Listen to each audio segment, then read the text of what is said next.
list of the most essential items required for hiking. For today's discussion, we will review the list and briefly discuss each of the items. There is a slide later in the video that displays the entire list for your convenience.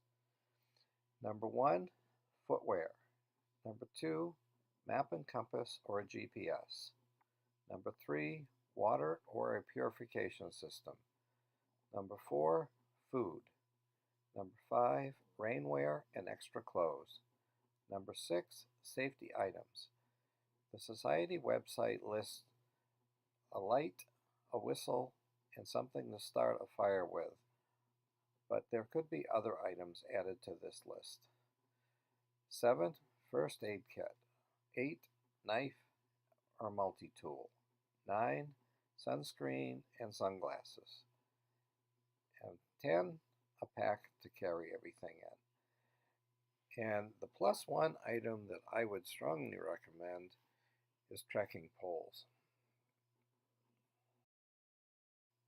Many of the items on the list are only needed if you're going on longer, more difficult, or more remote trails.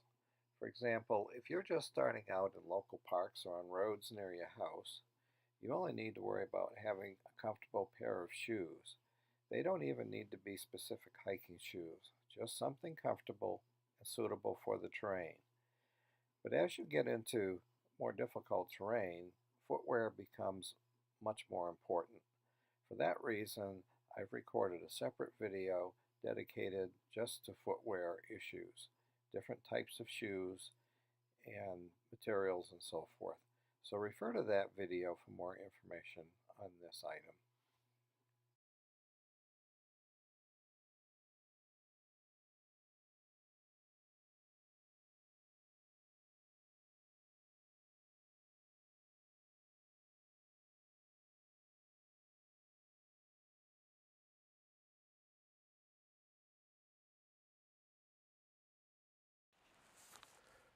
Map and compass. This item is on the list primarily in case you get lost. It is a good idea to have a copy of the trail map for your trail in case there are confusing junctions or turns. And if you are going to carry a compass, then you need to learn how to use it. For most day hikes, you shouldn't need this item. Water. You need to carry enough water for the hiking conditions or carry some kind of water purification method such as chemical tablets or a water filter. Carrying water itself will add weight to your load, but carrying a filtration or chemical system requires you to rely on a water source along the trail, which may or may not be reliable. Food. There are two main reasons to carry food. One is for snacks while you're hiking to maintain your energy. The other is to have some nourishment in case you get lost or need to spend more time on the trail than you planned. Rain jacket. It's always a good idea to carry at least a rain jacket, even if the forecast is dry, especially if you're hiking higher elevations. There is always a chance at higher elevations that there could be a sudden rainstorm, even if it's dry elsewhere. And in cooler weather, you should bring an extra layer, a long sleeve top, maybe some long pants, and so forth. It can be 20 degrees or more cooler at the higher elevations than at the base. Safety items. For day hikes of 8 hours or less, the safety items are only needed if you have an emergency. Other items are only needed if you need to extend your hike after dark, such as a headlamp and lighter or waterproof matches. A whistle is the standard method to signal you need help while on the trail. Some people add other things to this list, such as bear spray, emergency shelter, or a space blanket. A space blanket is very lightweight and is a good idea to carry in case you do have an emergency and need to stay warm, or you wind up getting stuck on the trail for longer than you expect. Most hikers only carry a minimal first aid kit, particularly if they are doing a short hike and have access to emergency supplies in their vehicles. You certainly need to include any personal items for your own medical needs, such as allergies. As you extend your hike for longer distances and into more treacherous trail conditions, you may need to expand your medical emergency kit.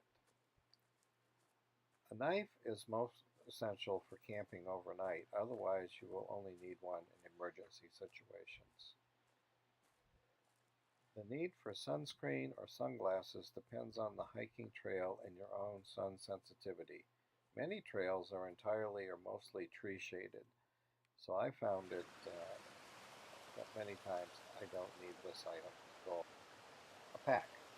You need to have a pack that is suited for the trail and equipment that you need to carry. Generally, it is better to carry the lightest pack that will carry all the equipment that you plan to take with you on a particular hike. I will try to do a separate video on some day pack options and what equipment I typically carry. There are also many videos on YouTube that go into specific packs and their features. And the plus one item, trekking poles. Trekking poles can be very important if you lack leg strength or flexibility, and they are also very helpful to navigate steep and rough terrain. They also can be helpful in other situations. So I plan to do a separate video on trekking poles, the different types, and a little bit on how to use them. But there are several videos on YouTube that go into detail into how to properly use trekking poles. That would be much better than anything I can put together. So I would refer you to those. So to summarize things, carrying each of these items adds weight to your load. So you need to assess the items that are most important for your chosen hike and your particular personal needs. The essential items are on the list for a reason, and you need to assess the risks based on your chosen trail, your physical condition, and your ability.